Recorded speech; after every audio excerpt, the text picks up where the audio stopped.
Hi, welcome to ಕಲ್ಕುಲಿ creation log. ನಾನಿವತ್ತು ಕ್ವಿಕ್ಕಾಗಿ ಹಾಗೆ ಸಿಂಪಲ್ಲಾಗಿ ಒಂದು ಚಿಕನ್ ಡ್ರೈನ ಮಾಡ್ಕೊಳ್ಳೋದು ತೋರಿಸ್ತೀನಿ.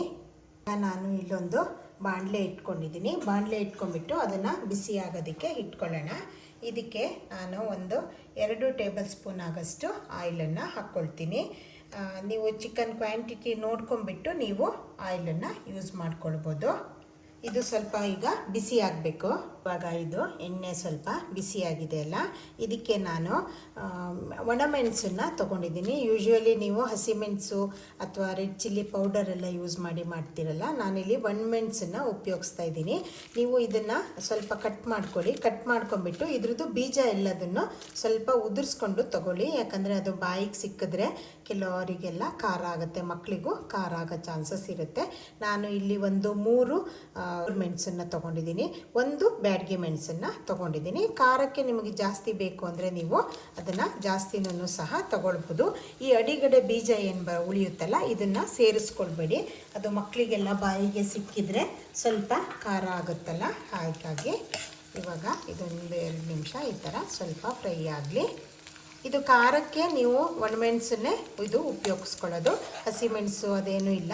ನೀವು ಮತ್ತೆ ಬೇಕು ಅಂದರೆ ಸ್ವಲ್ಪ ಪೆಪ್ಪರ್ ಪೌಡ್ರನ್ನ ಯೂಸ್ ಮಾಡ್ಕೊಳ್ಬೋದು. ಇದು ಸ್ವಲ್ಪ ನಾಟಿ ಸ್ಟೈಲಲ್ಲಿ ಬರುವಂಥ ಒಂದು ಚಿಕನ್ ಡ್ರೈ ಆಗಿರುತ್ತೆ. ಇವಾಗ ಇದು ಸ್ವಲ್ಪ ಫ್ರೈ ಆಗಿದೆಲ್ಲ, ಇದಕ್ಕೆ ನಾನು ಒಂದು ಚಿಕ್ಕ ಈರುಳ್ಳಿಯನ್ನು ಈ ರೀತಿ ಹೆಚ್ಚಿಟ್ಕೊಂಡಿದ್ದೀನಲ್ಲ, ಇದನ್ನು ಸೇರಿಸ್ಕೊಳ್ತೀನಿ. ಈಗ ಈರುಳ್ಳಿ ಹಾಕಿದ ತಕ್ಷಣ ಸ್ವಲ್ಪ ಹೊತ್ತು ಇದನ್ನು ಚೆನ್ನಾಗಿ ರೋಸ್ಟ್ ಮಾಡಬೇಕು. ಇದು ಈರುಳ್ಳಿ ಸ್ವಲ್ಪ ಸಾಫ್ಟ್ ಆಗಿರಬಾರ್ದು, ಸ್ವಲ್ಪ ಒಂದು ಬ್ರೌನಿಷ್ ಕಲರ್ ಬರುತ್ತಲ್ಲ, ಆ ರೀತಿ ಇಟ್ಕೊಬೇಕು.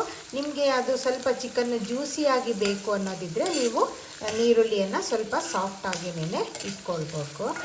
ಇವಾಗ ಇದು ಒಂದು ಸ್ವಲ್ಪ ಹೊತ್ತು ಆಯಿಲಲ್ಲಿ ಫ್ರೈ ಆಗಲಿ.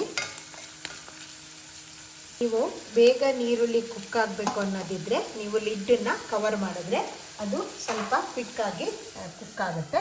ನಾವು ಸ್ವಲ್ಪ ಹೊತ್ತು ಇಲ್ಲೊಂದು 2 ನಿಮಿಷದಷ್ಟು ನಾವು ಲಿಡ್ಡನ್ನು ಕವರ್ ಮಾಡಿಬಿಟ್ಟು ಫ್ಲೇಮು ಸ್ವಲ್ಪ ಲೋ ಅಲ್ಲಿ ಇಟ್ಕೊಂಡೇ ನೀವು ಇಲ್ಲ ಮೀಡಿಯಮ್ ಟು ಲೋನಲ್ಲೂ ಇಟ್ಕೊಳ್ಬೋದು.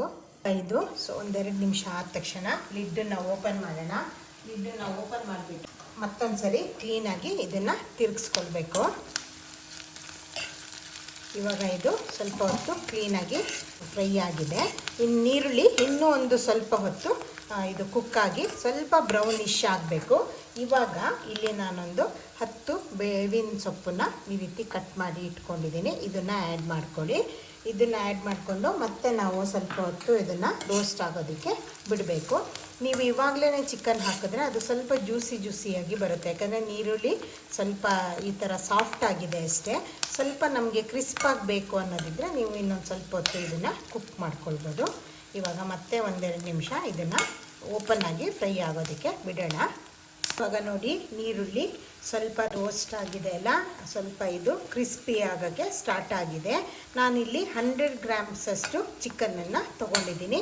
ಅದಕ್ಕೆ ಕ್ವಾಂಟಿಟಿಗೆ ತಕ್ಕನಂಗೆ ನಾನು ಇದನ್ನು ಮಸಾಲನ ಮಾಡ್ತಾಯಿದ್ದೀನಿ. ನಾನಿಲ್ಲಿ ಅದಕ್ಕೆ 1 ಟೀ ಸ್ಪೂನ್ ಆಗೋಷ್ಟು ಶುಂಠಿ ಪೇಸ್ಟನ್ನು ಹಾಕ್ಕೊಳ್ತಾ ಇದ್ದೀನಿ. ನಂತರ 1 ಟೀ ಸ್ಪೂನ್ ಆಗೋಷ್ಟು ಬೆಳ್ಳುಳ್ಳಿ ಪೇಸ್ಟನ್ನು ಇದಕ್ಕೆ ಆ್ಯಡ್ ಮಾಡ್ಕೊಳ್ತಾ ಇದ್ದೀನಿ. ಇದೆರಡನ್ನೂ ಆ್ಯಡ್ ಮಾಡಿಬಿಟ್ಟು ನೀವು ಇನ್ನೂ ಮತ್ತೊಂದು 2 ನಿಮಿಷ ಇದನ್ನು ಸ್ವಲ್ಪ ಹೊತ್ತು ಫ್ರೈ ಮಾಡ್ಕೊಳ್ಳಿ. ಇದು ಸ್ವಲ್ಪ ಎಲ್ಲ ರೋಸ್ಟ್ ಆಗಲಿ.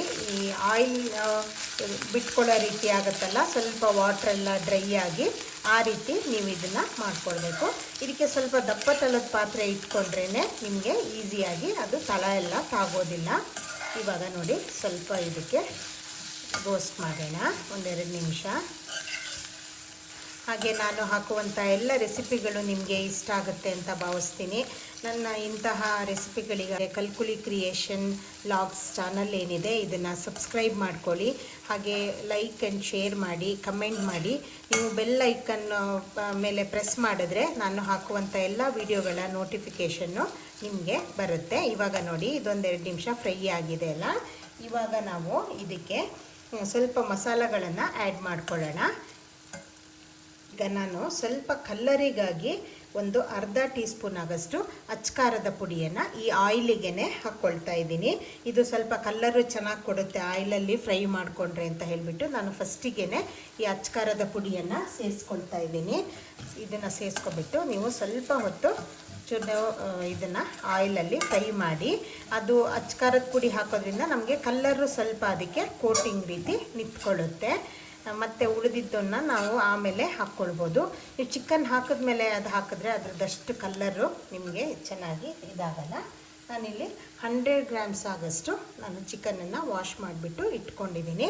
ಇದು ನೀವು ಬೋನ್ಲೆಸ್ ಆದ್ರೂ ತೊಗೊಳ್ಬೋದು, ವಿತ್ ಬೋನ್ ಆದರೂ ತೊಗೊಳ್ಬೋದು. ನಾನು ಇದು ಮಿಕ್ಸ್ ತೊಗೊಂಡಿದ್ದೀನಿ. ಇವಾಗ ಇದನ್ನು ಹಾಕ್ಕೊಂಡಾಯ್ತಲ್ಲ, ಈಗ ಇದಕ್ಕೆ ನಾವು ಟೇಸ್ಟಿಗೆ ಬೇಕಾದಷ್ಟು ಉಪ್ಪನ್ನ ಆ್ಯಡ್ ಮಾಡ್ಕೊಳ್ಳೋಣ. ನಾನಿಲ್ಲಿ ಒಂದು ಅರ್ಧ ಟೀ ಸ್ಪೂನ್ ಆಗೋಷ್ಟು ಉಪ್ಪನ್ನ ಆ್ಯಡ್ ಮಾಡ್ತಾಯಿದ್ದೀನಿ. ಇದು ಟೇಬಲ್ ಸಾಲ್ಟು ನಾನು ಹಾಕಿರೋದು. ಇನ್ನೊಂದು 1/4 ಟೀ ಸ್ಪೂನ್ ಆಗೋಷ್ಟು ನಾನು ರಾಕ್ ಸಾಲ್ಟನ್ನು ಇದಕ್ಕೆ ಸೇರಿಸ್ಕೊಳ್ತೀನಿ. ಅದು ಟೇಸ್ಟ್ ಕೊಡುತ್ತೆ ಅಂತ ಹೇಳಿಬಿಟ್ಟು ನೀವು ಯಾವುದೇ ಒಂದನ್ನು ಬೇಕಾದ್ರೂ ಉಪಯೋಗಿಸ್ಕೊಳ್ಬೋದು. ಇವಾಗ ಇದನ್ನು ಸ್ವಲ್ಪ ಮಿಕ್ಸ್ ಮಾಡೋಣ. ಇದು ತುಂಬ ಒಂದು ಟೇಸ್ಟು ಬರುವಂತಹ ಒಂದು ಚಿಕನ್ ರೆಸಿಪಿ ಇದು. ಆಮೇಲೆ ಜಾಸ್ತಿ ಇಂಗ್ರೀಡಿಯೆಂಟ್ಸ್ ಎಲ್ಲ ಏನೂ ಬೇಕಾಗಲ್ಲ. ಆಮೇಲೆ ಮೆಣಸಿಂದ ಮಾಡೋದ್ರಿಂದ ಇದ್ರ ಫ್ಲೇವರು ಟೇಸ್ಟು ಎಲ್ಲದು ತುಂಬ ಚೆನ್ನಾಗಿ ಬರುತ್ತೆ. ಇವಾಗ ಇದಕ್ಕೆ ನಾನು ಒಂದು ಅರ್ಧ ಟೀ ಸ್ಪೂನ್ ಆಗೋಷ್ಟು ಅರಿಶಿನ ಪುಡಿನ ಸೇರಿಸ್ಕೊಳ್ತಾ ಇದ್ದೀನಿ. ಇವಾಗ ಇನ್ನೊಂದು ಸರಿ ಚೆನ್ನಾಗಿ ಎಲ್ಲದನ್ನು ಮಿಕ್ಸ್ ಮಾಡಿಬಿಟ್ಟು ನಾವು 1-2 ನಿಮಿಷ ಇದನ್ನು ಲಿಡ್ ಕವರ್ ಮಾಡಿಬಿಟ್ಟು ಸ್ವಲ್ಪ ಅದರದ್ದು ಚಿಕನಿಂದೆಲ್ಲ ನೀರು ಬಿಟ್ಕೊಳ್ಳೋದಕ್ಕೆ ನಾವು ಇದನ್ನು ಬಿಡಬೇಕಾಗತ್ತೆ. ಇವಾಗ ಚೆನ್ನಾಗಿ ಇದು ಮಿಕ್ಸ್ ಆಗಿದೆಲ್ಲ. ಇವಾಗ ನಾವು ಇದಕ್ಕೆ ಲಿಡ್ ಕವರ್ ಮಾಡೋಣ. ಲಿಡ್ಡನ್ನು ಕವರ್ ಮಾಡ್ತೀನಿ. ಕವರ್ ಮಾಡಿಬಿಟ್ಟು ಒಂದು 2 to 3 ಮಿನಿಟ್ಸ್ ಅಷ್ಟು ನಾವು ಇದನ್ನು ಕುಕ್ ಆಗೋದಕ್ಕೆ ಬಿಡೋಣ. ನೀವು ಖಾರದ ಪುಡಿನ ಮುಂಚೆನೇ ಸೇರಿಸ್ಕೊಂಡಿರೋದ್ರಿಂದ ನೀವು ಫ್ಲೇಮನ್ನು ಲೋ ಅಲ್ಲೇ ಇಟ್ಕೊಳ್ಳಿ, ಇಲ್ಲಾಂದರೆ ತಳ ತಾಗೋ ಚಾನ್ಸಸ್ ಇರುತ್ತೆ. ಲೋ ಫ್ಲೇಮಲ್ಲಿ ನಾವು ಇವಾಗ 2 to 3 ಮಿನಿಟ್ಸು ಅದನ್ನು ಕುಕ್ ಆಗೋದಕ್ಕೆ ಬಿಡೋಣ. ನಿಮಗೆ ಬೆಳ್ಳುಳ್ಳಿ ಬೇಕು ಅಂದರೆ, ನಿಮಗೆ ದೊಡ್ಡ ಪೀಸಸ್ಗಳು ಬೇಕು ಅನ್ನೋದಿದ್ರೆ ನೀವು ಇಡೀದನ್ನು ಸೇರಿಸ್ಕೊಳ್ಬೋದು. ಇಲ್ಲ ಅಂದರೆ ಸ್ವಲ್ಪ ದೊಡ್ಡದಾಗಿ ನೀವು ಕ್ರಷ್ ಮಾಡಿಬಿಟ್ಟು ಹಾಕ್ಬೋದು. ತುಮಗೆ ಫೈನ್ ಪೇಸ್ಟ್ ಹಾಕಬೇಕು ಅನ್ನೋದೇನಿಲ್ಲ. ನಾನಿಲ್ಲಿ ಸ್ವಲ್ಪ ಕ್ರಷ್ ಮಾಡಿನೇ ಬೆಳ್ಳುಳ್ಳಿನ ಆ್ಯಡ್ ಮಾಡಿದ್ದೀನಿ. ಶುಂಠಿನ ಮಾತ್ರ ಕ್ಲೀನಾಗಿ ಪೇಸ್ಟ್ ಮಾಡಿಕೊಂಡು ಆ್ಯಡ್ ಮಾಡಿದ್ದೀನಿ. ಇದು ನೋಡಿ ಸ್ವಲ್ಪ ಹೊತ್ತು ರೋಸ್ಟ್ ಆಗಿದೆ ಅಲ್ಲ. ಇವಾಗ ಇದು ಸ್ವಲ್ಪ ನೀರೆಲ್ಲ ಬಿಟ್ಕೊಂಡು ಡ್ರೈ ಆಗಿದೆ. ಇವಾಗ ಇದಕ್ಕೆ ನಾನು ಒಂದು ಅರ್ಧ ಟೀ ಸ್ಪೂನ್ ಆಗೋಷ್ಟು ಕಾಳುಮೆಣಸಿನ ಪುಡಿನ ಆ್ಯಡ್ ಮಾಡ್ಕೊಳ್ತಾ ಇದ್ದೀನಿ. ಇದು ನೀವು ಬೇಕು ಅಂದರೆ ಆ್ಯಡ್ ಮಾಡ್ಕೊಳ್ಬೋದು, ಬೇಡ ಅಂದರೆ ಬಿಡ್ಬೋದು. ಆಮೇಲೆ ಇಲ್ಲಿ ಒಂದು ಟೀ ಸ್ಪೂನ್ ಆಗೋಷ್ಟು ನಾನಿಲ್ಲಿ ಧನಿಯಾ ಪೌಡರನ್ನು ಆ್ಯಡ್ ಮಾಡ್ಕೊಳ್ತಾ ಇದ್ದೀನಿ. ಇದೆರಡು ಆ್ಯಡ್ ಮಾಡಾದ್ಮೇಲೆ ನೀವು ಮತ್ತೊಂದು ಸರಿ ಕ್ಲೀನಾಗಿ ಮಿಕ್ಸ್ ಮಾಡಿ. ಇದು ಇವಾಗ ನೀರೆಲ್ಲ ಡ್ರೈ ಆಗಿರೋದ್ರಿಂದ ಸ್ವಲ್ಪ ತಳ ತಾಗೋ ಚಾನ್ಸಸ್ ಇರುತ್ತೆ. ಹಾಗಾಗಿ ನೀವು ಫ್ಲೇಮನ್ನು ಫುಲ್ ಲೋ ಅಲ್ಲೇ ಇಟ್ಕೊಳ್ಬೇಕು. ಇವಾಗ ಇದು ಮಿಕ್ಸ್ ಮಾಡಿ ಆಯ್ತಲ್ಲ, ಇದಕ್ಕೆ ನಾನು ಅರ್ಧ ಕಪ್ ಆಗೋಷ್ಟು ನೀರನ್ನು ಆ್ಯಡ್ ಮಾಡ್ತೀನಿ. ನೀರನ್ನು ಆ್ಯಡ್ ಮಾಡಿಬಿಟ್ಟು ಇದನ್ನು ಮತ್ತೆ ನಾವು ಸ್ವಲ್ಪ ಹೊತ್ತು ಕ್ಲೀನಾಗಿ ಚಿಕನ್ನೆಲ್ಲ ಕುಕ್ ಆಗೋದಕ್ಕೆ ಬಿಡಬೇಕು. ಈ ರೀತಿ ಇದನ್ನೆಲ್ಲ ಒಂದ್ಸರಿ ಮಿಕ್ಸ್ ಮಾಡಿಬಿಟ್ಟು ಇದನ್ನು ಮತ್ತೆ ಲಿಡ್ ಕವರ್ ಮಾಡಿ ಒಂದು 3-4 ಮಿನಿಟ್ಸು ನಾವು ಇದಕ್ಕೆ ಕುಕ್ ಆಗೋದಕ್ಕೆ ಬಿಡೋಣ. ನೀವು ಬೇಕು ಅಂದರೆ ಇವಾಗ ಉಪ್ಪನ್ನು ಟೇಸ್ಟ್ ನೋಡಿಕೊಂಡು ನೀವು ಉಪ್ಪು ಬೇಕಿದ್ದರೆ ಆ್ಯಡ್ ಮಾಡ್ಕೊಳ್ಬೋದು. ಇವಾಗ ಮಧ್ಯದಲ್ಲಿ ಮತ್ತೊಂದು ಸರಿ ಲಿಡ್ ಓಪನ್ ಮಾಡಿಬಿಟ್ಟು ಇದನ್ನು ಮಿಕ್ಸ್ ಮಾಡೋಣ.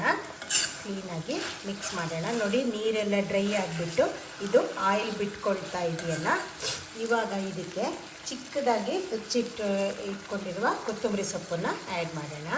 ಕೊತ್ತಂಬರಿ ಸೊಪ್ಪು ಜಾಸ್ತಿ ಹಾಕ್ಕೊಳ್ಳಿ, ಚೆನ್ನಾಗಿರುತ್ತೆ.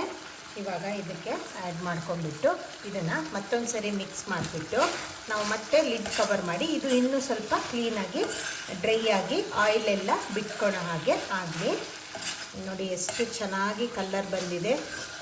ಯೂಶ್ವಲಿ ಎಲ್ಲ ಹಸಿಮೆಣಸು ಉಪಯೋಗಿಸಿ ಮಾಡ್ತಾರೆ. ಇದು ಒಣಮೆಣಸು ಹಾಕಿಬಿಟ್ಟು ಮಾಡುವಂತಹ ಇದು ಸ್ವಲ್ಪ ಇದು ನಾಟಿ ಸ್ಟೈಲಲ್ಲಿ ಬರುತ್ತೆ ಇದು. ಆಮೇಲೆ ಇದು ಯಾರು ಬೇಕಿದ್ರೂ ತಿನ್ಬೋದು. ಹಸಿಮೆಣಸು ತಿಂದರೆ ಗ್ಯಾಸ್ಟ್ರಿಕ್ ಎಲ್ಲ ಬರುತ್ತೆ ಅಂತ ಹೇಳೋರು ಇದನ್ನು ಆರಾಮಾಗಿ ಒಣಮೆಣಸನ್ನು ಉಪಯೋಗಿಸಿ ಮಾಡೋದ್ರಿಂದ ಇದನ್ನು ಮಾಡ್ಕೊಳ್ಬೋದು. ಖಾರ ನಿಮ್ಗೆ ಎಷ್ಟು ಬೇಕೋ ಅಷ್ಟು ನೀವು ಇದನ್ನು ಮಾಡ್ಕೊಳ್ಬೋದು. ನೋಡಿ ಕಲ್ಲರು ಸಹ ಅಷ್ಟು ಚೆನ್ನಾಗಿ ಬಂದಿದೆ. ಇದು ನಿಮಗೆ ಕಾಣ್ತಾ ಇರ್ಬೋದು. ನೋಡಿ ಎಷ್ಟು ಕ್ಲೀನಾಗಿ ಕಲರ್ ಇದಾಗ್ತಾ ಇದೆ. ಇವಾಗ ನಾನು ಇನ್ನೊಂದು ನಿಮಿಷದಷ್ಟು ಲಿಡ್ ಕವರ್ ಮಾಡಿಬಿಟ್ಟು ಇದನ್ನು ಕುಕ್ ಆಗೋದಕ್ಕೆ ಬಿಡ್ತೀನಿ. ಇವಾಗ ನೋಡಿ ಮತ್ತೊಂದು ನಿಮಿಷ ಬಿಟ್ಟ ನಂತರ ಇದು ಕ್ಲೀನಾಗಿ ಆಗಿದೆ ನೋಡಿ. ಇದು ಕಲ್ಲರು ಸಹ ಎಷ್ಟು ಕ್ಲೀನಾಗಿ ಬಂದಿದೆ ಅಂದರೆ ನೀವು ಇದು ಏನೂ ಇದಕ್ಕೆ ನೀವು ಕಲ್ಲರಿಗಾಗಿ ಏನೂ ಉಪಯೋಗಿಸಿಲ್ಲ, ಆದರೂ ನೋಡಿ ಎಷ್ಟು ಚೆನ್ನಾಗಿ ಬಂದಿದೆ. ಅದಕ್ಕೆ ನೀವು ಒಂದು ಸ್ವಲ್ಪ ಅಚ್ಕಾರದ ಪುಡಿ ಉಪಯೋಗಿಸ್ಕೊಂಡ್ರೆ ನಿಮಗೆ ಖಾರಕ್ಕಾಗಿ ಅಲ್ಲ ಕಲ್ಲರಿಗಾಗಿ ನೀವು ಉಪಯೋಗಿಸಿದ್ರೆ ಸಾಕು. ನ್ಯಾಚುರಲ್ಲಾಗಿ ಇದು ಕಲ್ಲರೇ ಬರುತ್ತೆ. ಇದು ತುಂಬ ಚೆನ್ನಾಗಿ ಬರುವಂತಹ ನಂದು ಓನ್ ರೆಸಿಪಿ ಇದನ್ನು ಎಲ್ಲರೂ ಟ್ರೈ ಮಾಡಿ ಹೇಗೆ ಅನ್ನಿಸ್ತು ಅಂತ ಹೇಳಿ. ಕಲ್ಲರೆಲ್ಲ ನೋಡಿ ಎಷ್ಟು ಕ್ಲೀನಾಗಿ ಇದು ಬಂದಿದೆ. ಇದು ಇವಾಗ ಆಗಿದೆ. ನಾನು ಸ್ಟವ್ ಆಫ್ ಮಾಡ್ತಾಯಿದ್ದೀನಿ. ನಿಮಗೆ ಖಾರ ಮತ್ತು ಉಪ್ಪು ನಿಮ್ಮ ಕ್ವಾಂಟಿಟಿಗೆ ತಕ್ಕನಂಗೆ ನೀವು ಅಡ್ಜಸ್ಟ್ ಮಾಡ್ಕೊಳ್ಳಿ. ಒಣಮೆಣಸು ನಿಮಗೆ ಫಸ್ಟಲ್ಲಿ ಹಾಕಿದ್ದಾಗ ಖಾರ ಕಮ್ಮಿ ಆಗುತ್ತೆ ಅಂತ ಅನಿಸಿದ್ರೆ ನೀವು ಇವಾಗಲೂ ಲಾಸ್ಟಲ್ಲೂ ಆ್ಯಡ್ ಮಾಡ್ಕೊಳ್ಳಿ. ಎಲ್ಲ ರೆಸಿಪಿಗಳು ನಿಮಗೆ ಇಷ್ಟ ಆದರೆ ನನ್ನ ಚಾನಲನ್ನು ಸಬ್ಸ್ಕ್ರೈಬ್ ಮಾಡಿ, ಇದನ್ನು ಎಲ್ಲರೂ ಟ್ರೈ ಮಾಡಿ. Thank you.